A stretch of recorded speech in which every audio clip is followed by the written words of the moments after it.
Welcome to the Low Countries Radio, a collaboration between Republic of Amsterdam Radio and the Low Countries website, celebrating Flemish and Dutch history and culture and its impact on the world today.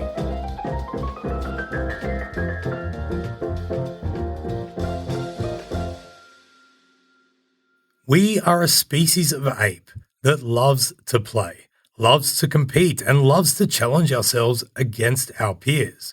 Combine this with our amazing capacity for imagination, and it's fairly easy to see how, over time, we have developed a mind-boggling range of ways to exercise this love via the creation of sports. Whether by using our own bodies or those of our animal companions, or by using objects like sticks and stones or bats, balls, nets, and rings. In this episode of the Low Countries Radio, we are going to delve into some of the sports that have developed in or been adopted and grown by the societies of the Low Countries. And to do this, we are going to engage the help of my friend, my colleague, and my fellow sports enthusiast, Julian Smith. Hello, Julian. Hello, Joe. Hello, listeners. That's right. In this episode, we are going to explore the sports which originated and grew in the Low Countries. We'll learn where they came from, and we'll take a look at how they fit into the modern communities that participate in them. Before we do that, let's just get one thing out of the way. Football, or soccer as it's called in countries which have their own better versions of football, is the number one sport in both the Netherlands and Belgium. In fact, just last week, at time of recording, both nations secured their position in the 2022 FIFA World Cup in Qatar. The Netherlands' failure to do this for the 2018 World Cup was a national embarrassment and saw many a Dutchman pull on a red shirt, randomly shout "Allez!" and pretend to be one of their southern neighbours for a few weeks that summer. Beyond this point, we're not going to talk about football. Instead, we intend to look at some of the more obscure native games of the Low Countries. And suffice it to say, with most of them, obscure is definitely the operative word. We will hear about people who listen to birds in little boxes while holding a big long stick. We'll see other people who jump across canals, also using a big long stick. We'll take a look at people standing in a field, hitting a ball, not with a big long stick, but with their hands, while 10,000 Frisian people sit around watching them enthusiastically and no one else in the world cares. So, saddle up, wait for the starting gun, on your mark, ready, set, go!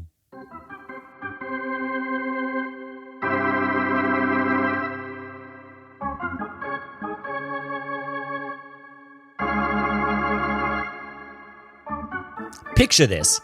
It's late spring, and you're going on a Sunday morning stroll down a suburban street in some Flemish town, minding your own business, when you accidentally stumble across hundreds of people preparing for one of the most peculiar sporting competitions in the Low Countries. There's a long row of seats which are evenly spaced out every 2.4 meters down the road. The competitors sit waiting in isolation, shielded from each other, the outside world, and the heavy burden of expectation which sits upon their small, feathered shoulders. They've got names like Miguel, Boomer, Hercules, Zazoo, and Stradivarius. They weigh about 20 grams, and they've been trained their whole lives for moments like these. At the sign of a raised flag, the crowd is stirred into action. An official shouts out, "Birds on the ground, and move one seat to the right." Anyone who hasn't yet done so places the cage they've been holding in front of a seat, bids their charges farewell, and moves down the line. A minute later, that same voice yells, "Only mark down valid songs." The flag drops, and the match is away. An expectant hush falls over the crowd, and the sound of birdsong fills the air. Welcome to the exciting world of Suskeviet, finch warbling. For the next hour, those judges will sit and listen intently as a male finch in the cage in front of them sings his lungs out. Finch warbling competitions take place at the end of spring and in summer because it's at that time when male finches will be at their most vocal, singing to claim their territory and look for a mate. Finches are not particularly rare birds. They live pretty much everywhere in the world. But finches from different areas have their own special dialect in their call, kind of like a bird accent. Birds from Flanders sing a song which ends with a particular flourish, which Flemish finch keepers, known as finkeniers, call a suskeviet. Have a listen to this and see if you can pick it up.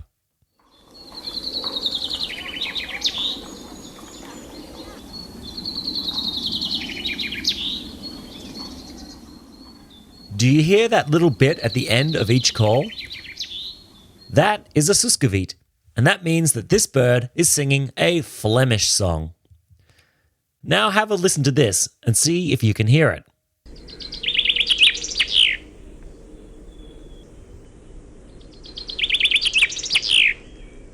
That's right, that little bit at the end is totally different, and it's definitely not a suskeviet. Finkeniers call this a Walserzang, or, in English, a Wallonian song, or a French song. It doesn't actually mean that the bird is from Wallonia, or that it speaks French. It just means that it's definitely not Flemish, and thus, according to these Finkeniers, it's an invalid song. The judges will keep track of the amount of suskeviets the bird in front of them sings by putting a chalk mark on a big, long stick. Of course, they'll also want to know how their own bird is doing, so they'll keep an ear out on them too, just to make sure the judge next to them is doing their job properly. After an hour, the official will once again raise the flag to let the judges know that the match is over and the counting will begin. Whichever bird has completed the most suskeviets is the champion. An average finch will make anywhere between 300 to 500 calls per hour, but the very best will sing more than 1,000 suskeviets in that time. The winner of the competition will collect a grand prize of roughly €5 and a small trophy to mark the achievement. It's not much, but the pride and esteem which they have won more than makes up for the paltry prize money.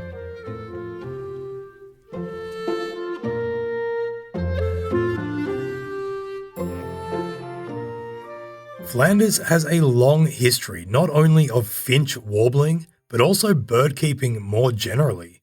Throughout the Middle Ages, the right to capture and kill wild animals, birds, and fish belonged to the land-owning lower nobility who ruled in a particular area. The people in this upper crust of society were often avid fans of hunting, riding on horses through their estates, bow and arrow in hand, killing deer, boar, and stags as sport, and also using falcons to catch smaller birds. One example of this was Mary of Burgundy, who was the Countess of Flanders from 1477 to 1482. Mary was extremely keen on falconry, often being portrayed in portraits with one of the birds on her arm. She is said to have even brought her pet falcons into the bedchamber with her during her wedding night, and she met her untimely death when she fell off a horse during one of these hunting expeditions. Hunting and bird catching was forbidden for regular people in the countryside unless they had explicitly been given permission to do so. There was, however, one important exception to this general rule. The large towns in Flanders, such as Ghent, Bruges, and Ypres, had struggled for centuries to win certain privileges from the nobility. One of these was the right to control the countryside out to a certain radius from the city walls. As such, if you lived in a town, you were allowed to catch birds to your heart's content within that radius. Most of the time, the birds were captured so that they could be sold as food in the local markets. In Bruges, for example, in 1490, it was possible to buy a whole array of avian foodstuff at market, such as swans, geese, partridges, chickens, herons, and finches. As was the case with almost every other profession at this time, guilds of bird catchers were created, which regulated when, where, and how birds could be caught. It was common practice to use small bait birds to lure other larger birds in. After that, bird catchers would then grab them using either nets or snares. Sometimes they would even place out sticks which had been smeared with glue so that any bird which landed on them was unable to fly away. During the seasons when hunting was not allowed, these bait birds would be kept in cages, and it must have been during a particularly long drinking session in the off-season that two bird catchers with finches started arguing with each other about the quality of their birds. You can imagine it. My finch sings more calls than your finch does, I betcha. And so the sport of finch warbling sprang into existence. The oldest text which mentions competitive finch warbling comes from 1595 from the diary of Augustijn van Hernigem of Yper. This text says that on the 1st of May of that year, a finch singing match was held between 6 and 7 o'clock in the morning to determine who would be the king of the Birdcatchers Guild for that year. The winner, by the way, was one Antonis Catijn. After the match, the participants all went to Mass at the St. Peter's Church, and the birds were hung next to the altar. Of course, a lot has changed since those times. Birdcatching became deregulated after French revolutionary troops invaded the Austrian Netherlands at the end of the 18th century and abolished all the old laws that favoured the nobility. From that moment on, anybody was allowed to catch birds, meaning that finch warbling increased in popularity, particularly in the countryside.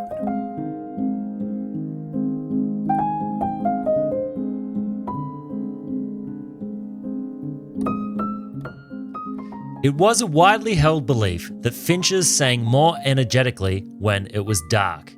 So it was common practice for the birds to be blinded by having red-hot needles held close to their eyes which would fuse their eyelids together.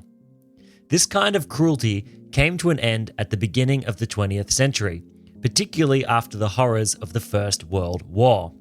A campaign was held by soldiers who had themselves been blinded by gas attacks in the ferocity of the fighting. This campaign led first to the practice of blinding finches being banned by law in 1921, and finally to the keeping of blind finches also being made illegal in 1929. From then on, it became custom to keep the finches in cages with milk glass windows. These cages still let some light and air in, but they keep it relatively dark enough to keep the finches singing. Since 2003, it has been made illegal to capture wild finches. There are around 7,000 finch warbling competitions in Flanders each year, and since 2017, the sport has been listed as part of the intangible heritage of Flanders. Still, finch warbling is often marred by accusations of animal cruelty. The birds are fed unhealthy diets, they're kept in cramped conditions, and they're stimulated to sing by artificial lighting and CD players which constantly play their mating calls. There have even been Lance Armstrong-style doping scandals.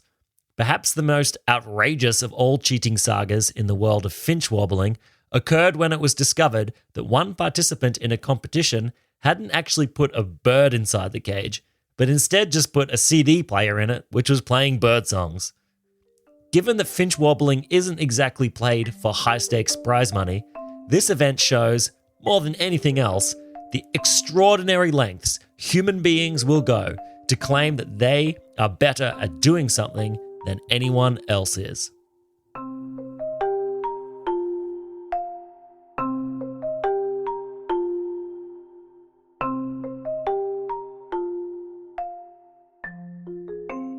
Perhaps the most emblematic of all traditional sports to originate from the Low Countries is one which was captured in a painting from 1564 called The Procession to Calvary by the Netherlandish Renaissance artist Peter Bruegel the Elder.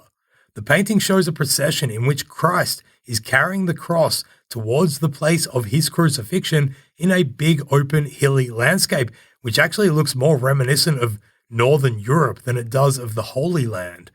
What makes the painting interesting for our purposes are some of the many dozens of figures depicted in the background, all in common Flemish dress, who are either doing their regular thing or heading towards the execution site.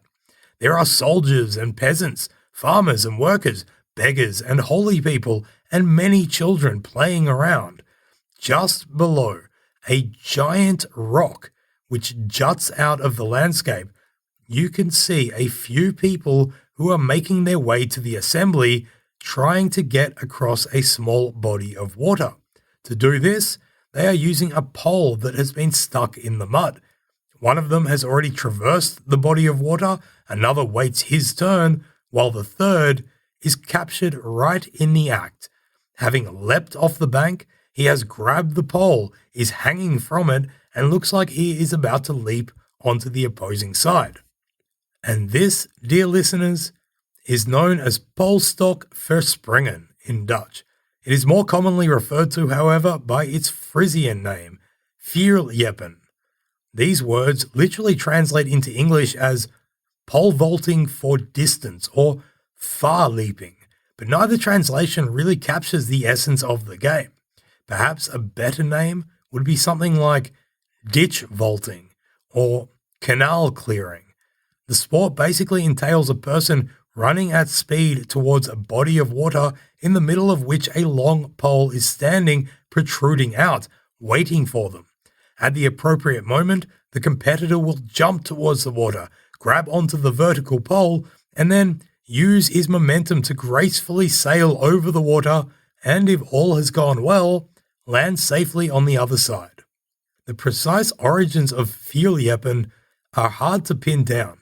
It's not difficult to see how such an activity would have developed in the Low Countries, though. Anyone who has ever walked their way through Flanders, Holland, or Friesland will be well aware of the quagmires which abound in these wet and waterlogged lands. In the low-lying polder areas close to the coasts of Belgium and the Netherlands, farmers' fields are often completely surrounded and delineated from one another by long drainage ditches. They are an ever-present feature of the landscape. If you were a medieval farmer and wanted to easily and dryly get from one of your fields to the other without the need of a bridge or a boat, well, jumping using a stick was the next most obvious solution. People also apparently used to vault across ditches to get into fields during bird brooding season in order to collect bird eggs. Clearly, by Bruegel's time, it was a common enough activity for him to place it in the background of his painting.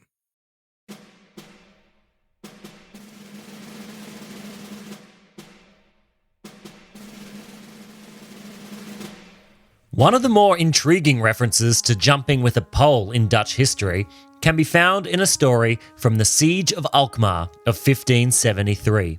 This was during the early phase of the Dutch revolt against the Habsburg Spanish king Philip II.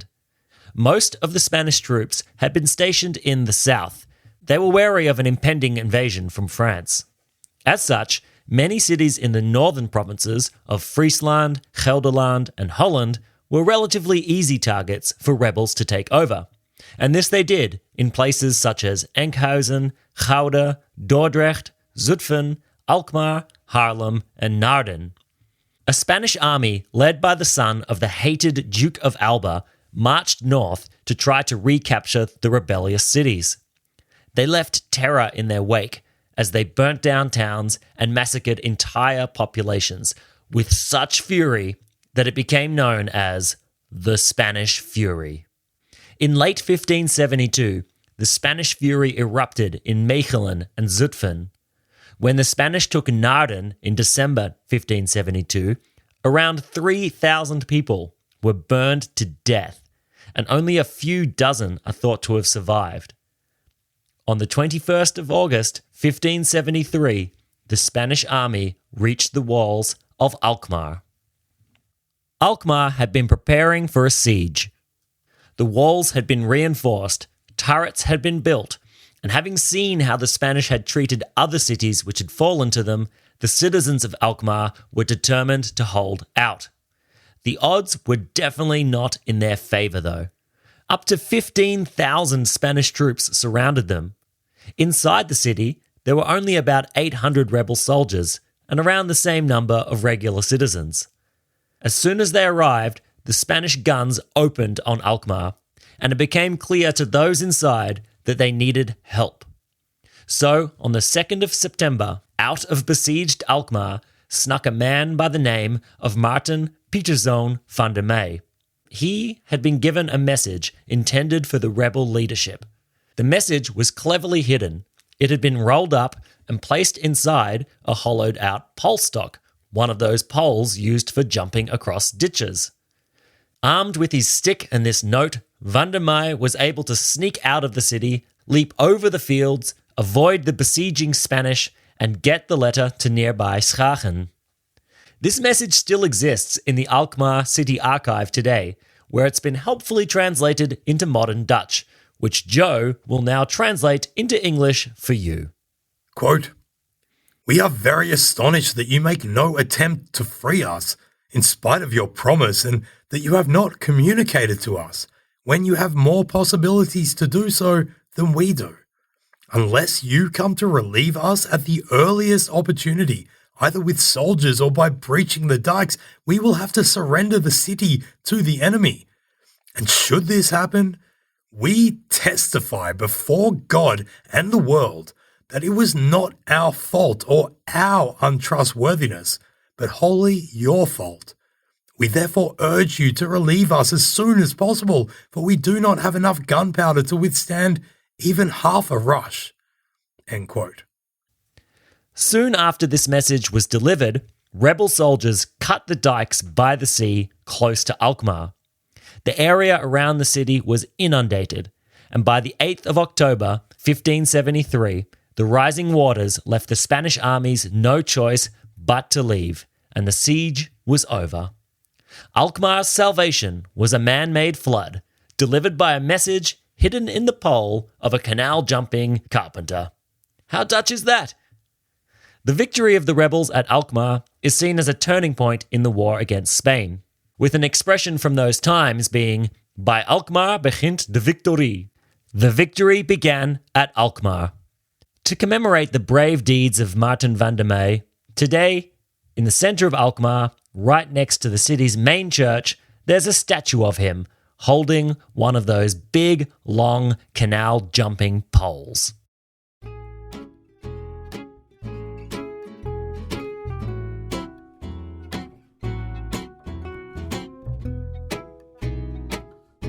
By the 18th century, vuurjeppen had developed from a practical means of transportation into a competitive sport. The earliest evidence of an organised match can be found in an advertisement in a newspaper from Friesland, the Leeuwarden Courant. This ad says that on the 24th of August 1767, the widow of a local castellan named Ipe Gerbens would conduct a competition of pole jumping over a canal called the Bolsward Vaart, with the grand prize being a, quote, "curious silver knife," end quote. That sounds curious and definitely worth risking getting wet for. Despite this, however, it was not until the 20th century that vuurjeppen was organised into a regulated sporting code. A league was established in Friesland in 1957 and across Utrecht and South Holland in 1960. 6 years following that, a sort of national competition evolved wherein these two separate leagues came together to compete for the overall supremacy of the pole in the Netherlands. It is most certainly a spectator sport, and we highly recommend you watch footage of it on YouTube.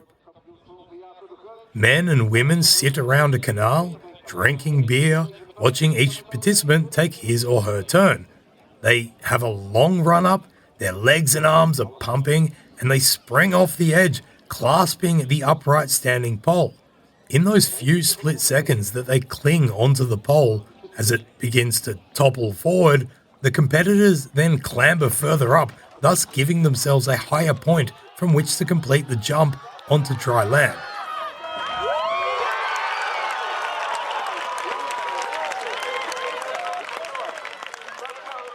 It is the point where the pole jumper lands on the other side that will be measured as their distance achieved. Vieljeppen requires not only strength, agility, and athleticism, but also the skill to appropriately judge the speed with which to hit the pole. If you run too fast, you won't give yourself enough time to shimmy up the pole and gain distance. If you go too slow, the pole won't take you across the ditch because you won't have enough momentum and you'll end up in the water. And that will be sad for you, but no doubt delightful for the spectators. Technology has greatly impacted Vieljeppen in modern times, with the transition from wood to aluminium and then to carbon fiber poles seeing longer and longer distances being reached. In the 1960s, 9 to 10 meters was considered impressive. Since 2017, the men's world record has stood at a whopping 22.21 meters, achieved by Jacco de Groot from the town of Woerden in Utrecht. The women's world record has been held since 2019 by Marit van der Waal from It Heidenskip in Friesland and stands at 18.19 meters. That is some serious pole jumping. So, with that out of the way, dear listeners, it is time for us to depart the land of Vieljeppen, leap across a metaphorical canal, and go explore the green pastures of the next traditional sport from the Low Countries, kaatsen.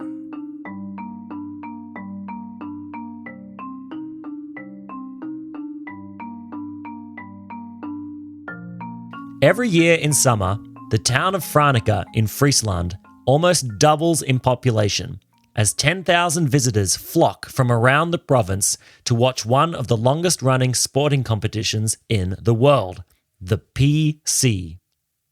Having been held since 1854, the PC is the most prestigious annual tournament in the world of kaatsen, or Frisian handball.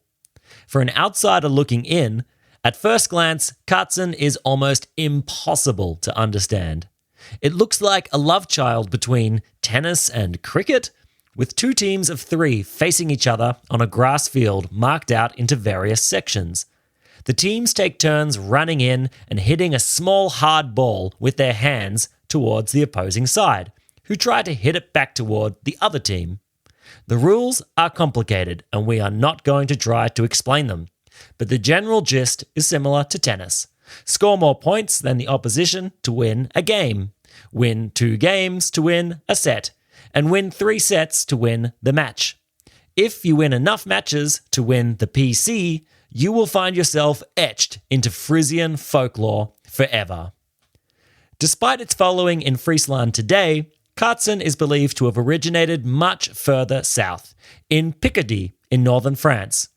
According to the most popular theory, at the end of the 12th century, a bunch of monks in a convent in Picardy started playing a game which would come to be known as Jeu de Paume, Game of the Palm.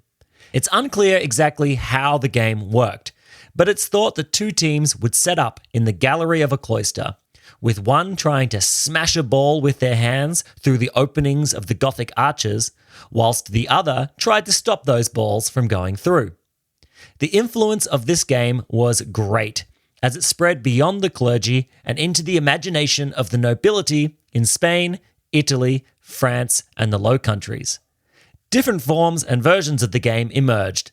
Some involved hitting it with your hands, others with a whole host of hitting implements, including, delightfully, tambourines. In the 19th century, a variant emerged in England utilising a racket, which came to be called lawn tennis, or as we know it today, tennis.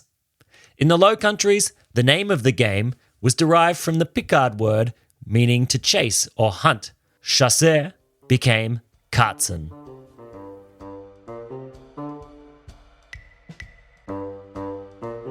Kaatsen, like many other ball games, was wildly popular in the Low Countries. This can be attested to by the vast number of archival records which show that the game was regularly banned by authorities in heavily populated cities. They were more concerned with catering to the Karens of the time and keeping the streets free of balls flying around than they were with people having fun. In Rotterdam in the 15th century, you could be fined for, quote, kartsing or tennising on the streets or on the houses on the street or on the churchyard, end quote. The game spread further north to Friesland in 1505 when dike builders from Holland brought it with them as they came to the area to construct a large polder known as Het Bild.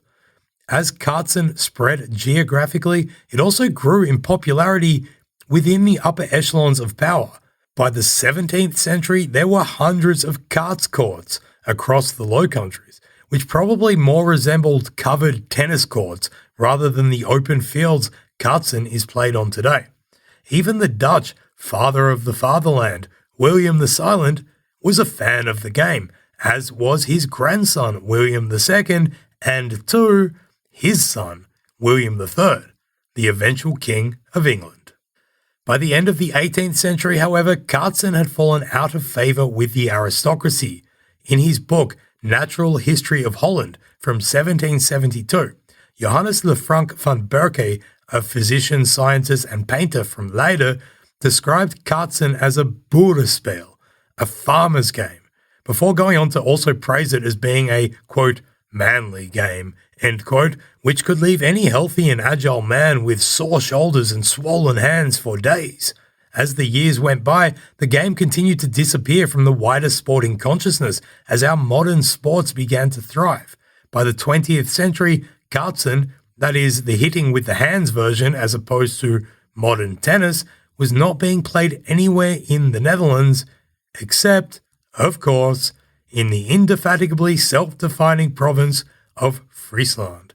Yes, that's right, the most autonomously minded area of the Netherlands today, identified so strongly with kartsen that it is now often just called Frisian handball, despite, as we have seen, the fact that it was brought to Friesland by Hollanders in the 16th century.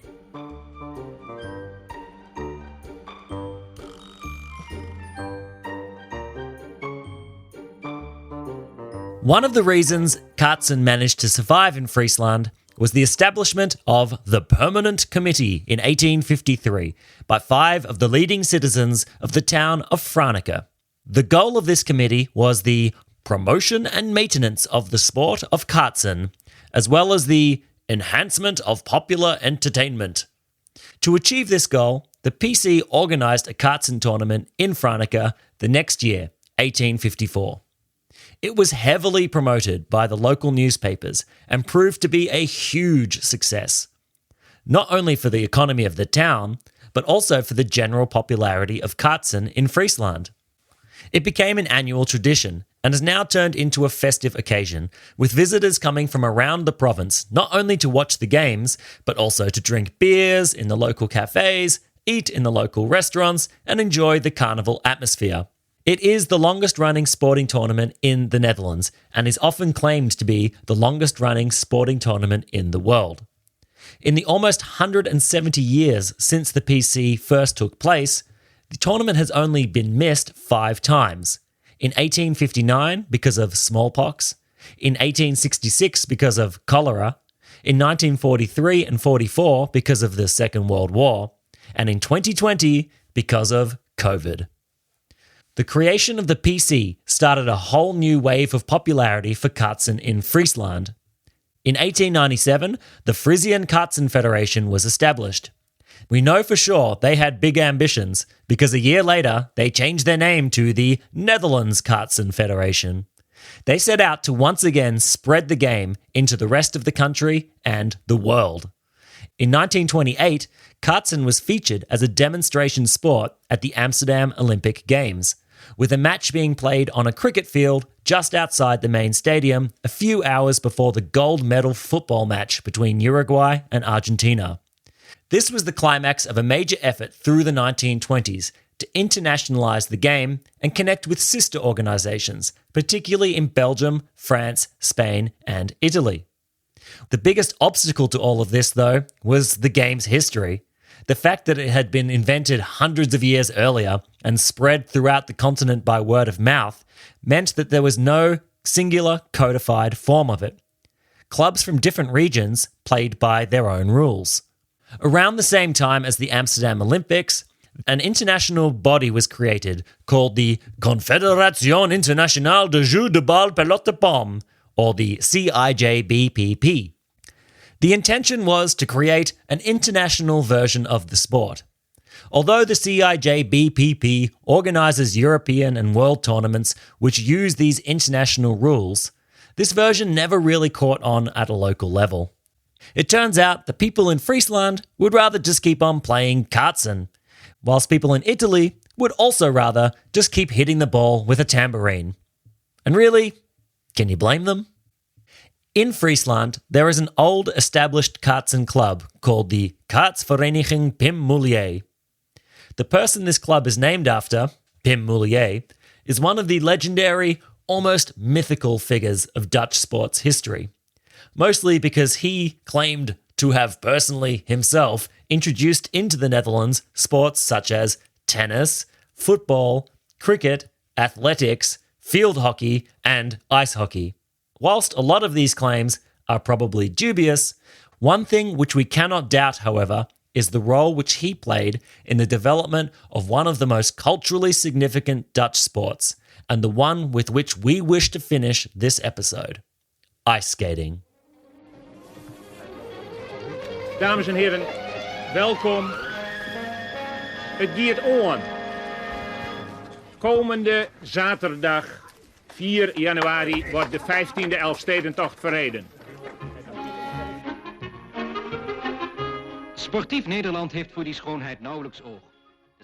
Ice skating is, and for a very long time, has been an important part of the Netherlandish sportingscape and culture. Although it is thought that people in the far northern reaches of Scandinavia were the first to begin gliding over ice some 4,000 years ago, it was in the 12th or 13th century that people in the Low Countries began to sharpen the edges of the blades that sat in the sole of the footwear, allowing for greater freedom of lateral movement across the ice instead of just mere forward propulsion. There is plenty of evidence that ice skating in the Low Countries was common in the late Middle Ages, regardless of social class or wealth. We have already mentioned Peter Bruegel the Elder in this episode. Well, in 1565, a year after he produced the Procession to Calvary that we spoke about, the one that contained the pole vaulters, he is believed to have also painted Winter Landscape with Ice Skaters and Bird Trap. This sort of scene would actually become its own genre in the 17th century, with other famous Low Country artists such as Hendrik Averkamp, Jan Abrahamszoon Bierstraten, and Jan Griffier all building their reputations on their ability to depict cold scenes and people sliding around on the ice. This all makes sense since, as we well know, there is an abundance of water in the Low Countries, meaning that in freezing climes, the thousands of canals, rivers, lakes, puddles, and ponds all form solid courseways upon which it is possible to cover vast distances on ice skates. Friesland, in particular, can be very amenable for long-distance ice skating. In a seminal work, which he creatively called Winter Sport from 1893, Pim Mulier wrote about how he and some friends organised a planned event during the winter months of 1890, in which around 500 people participated and took part in a race to see who could make the trip the fastest. The idea was based on a tradition that had existed since at least the 18th century, which was for skaters to visit 11 cities across Friesland. He wrote, For years, this trip has been undertaken by various good riders. A lot of good skates glide over the Frisian waters, as can be seen from the fact that in the year 1890, more than 500 people made the trip. Most groups consist of 4 or 5 people. Sometimes it was 3 women and 1 man who skated for 15 or 16 hours. Sometimes it was a son who, with his father in his early 50s, made the trip over the frozen waters and lakes and stood on their skates for more than 15.5 hours. Then there were 4 brothers who took a youngster of less than 14 years old with them. The distance is about 185 kilometers, and it can be covered within 15 hours, but usually in 15.5 hours.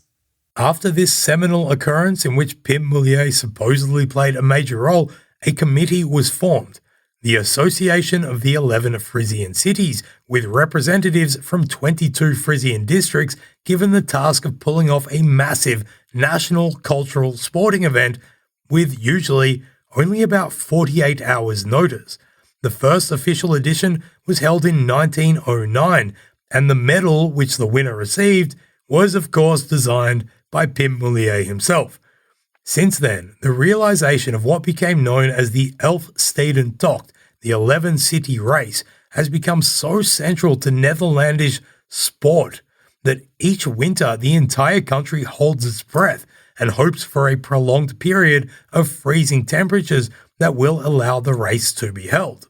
If conditions do allow, that is, if the ice is at least 15 centimeters thick along the entirety of the course, then around 15,000 skaters will participate, collecting a stamp in each city to verify that they actually did it.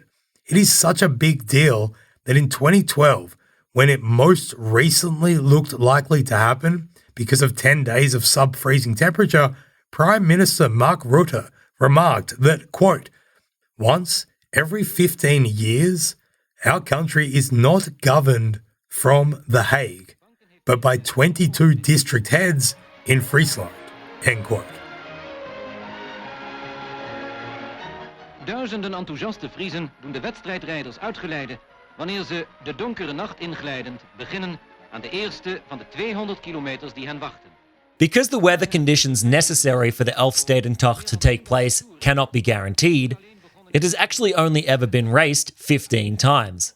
Some of these have gone into legend, such as the so-called Hell of 63, the 12th installment. Records were broken as the temperature plummeted. The race started in about minus 12 degrees Celsius, and soon after it began, Friesland was engulfed in a heavy snowstorm. Of the 9,862 participants, amateurs and racers, who set off from Leeuwarden in the early hours of January 18, 1963, only 127 managed to complete it. Frostbite, broken bones, disorientation, and frozen eyes were just some of the many ailments that befell the thousands who had to remove themselves from the torturous conditions. The favourite to win the race was Reinier Paping, and he would become the eventual winner. But in order to do so, he had to spend around 10 hours skating by himself, blinded by the blizzard which would not abate. The person who came second, Jan Outem, spent a significant portion of the race towing another man who had also been blinded, Jane van den Berg. Thanks to this, Jane van den Berg came third.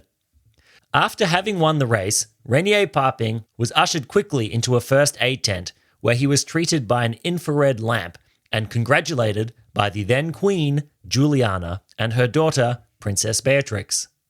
Another imminent disaster was beckoning, as the ice at the finishing zone was so overloaded with people, including the royal family, that it was giving off threatening cracks. Everyone soon had to leave. For his victory, Paping won the grand prize of a silver cigarette box and 2 tickets to an ice skating rink in Deventer. Geez, what a prize. You've just almost been blinded in a snowstorm ice skating for 15 hours. Here are 2 tickets to an ice skating rink.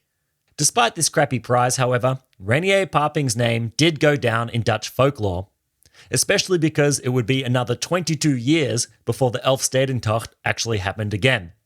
This was also not the only involvement the royal family has had in the Elfstedentocht.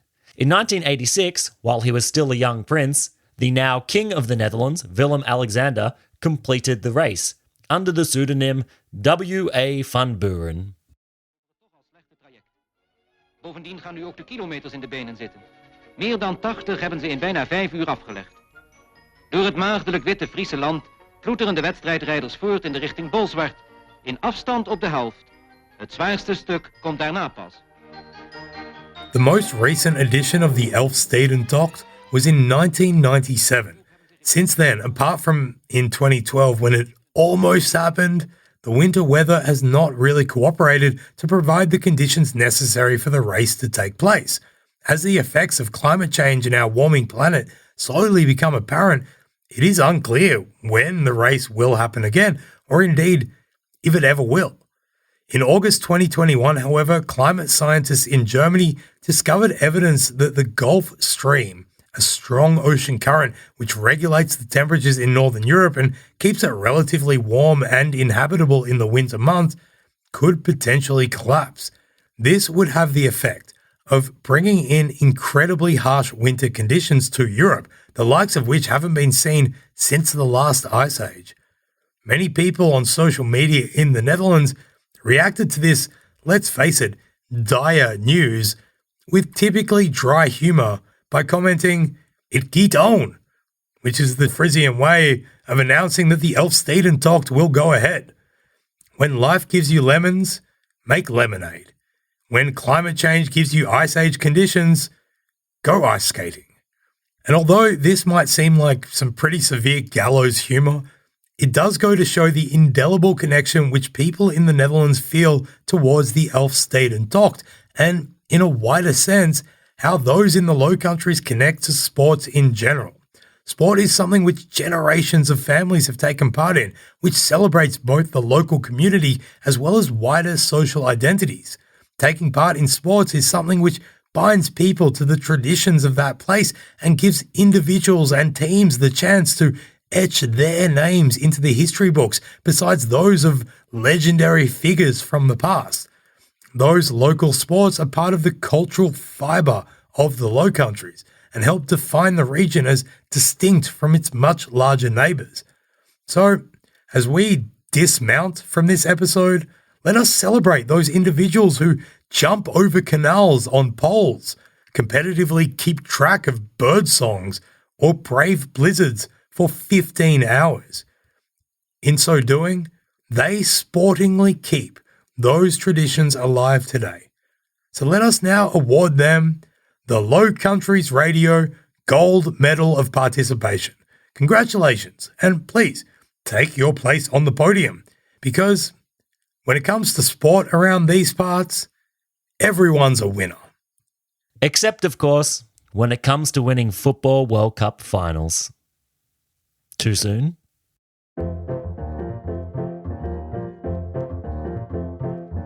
Do you want to know more about Flemish and Dutch history and culture? Visit www.the-low-countries.com. This podcast is made by Republic of Amsterdam Radio.